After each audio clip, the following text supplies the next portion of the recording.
আজকে 53 বছর স্বাধীনতার বয়সে যে পদ্ধতিতে নির্বাচন হইতেছে, আসলে এখানে দেখা যায় কালো টাকার দৌরাত্ম্য এবং যেটাকে বলা হয় দলীয়করণ, এই পেশি শক্তির মাধ্যমে আসলে মূলত যারা নাকি যোগ্য দেশ পরিচালনার এবং যাদের দেশের প্রেম রয়েছে, এই ধরনের লোকগুলা অনেক ক্ষেত্রে দেশ পরিচালনার দায়িত্ব পায় না।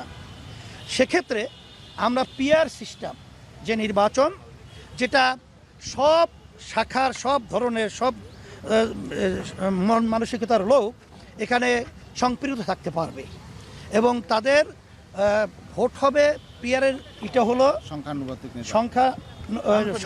হারে নির্বাচনটা হবে। সেখানে দল এবং মার্কা থাকবে, জনগণ ভোট দিবে এবং সেখানে যেই দল যেভাবে ভোট পাবে সেই অনুযায়ী তাদের প্রতিনিধি সেখানে আপনার পার্লামেন্টে থাকবে, দেশ পরিচালনা করবে। সেখানে সবাই সম্পৃক্ততা সেখানে নিশ্চিত হলো, যার কারণে দেশ সুন্দরভাবে চলবে। এখানে কোনো আর বৈষম্যমূলক বা বিভিন্ন ধরনের নৈরাজ্য সৃষ্টি করার মতো কোনো পরিবেশ থাকবে না।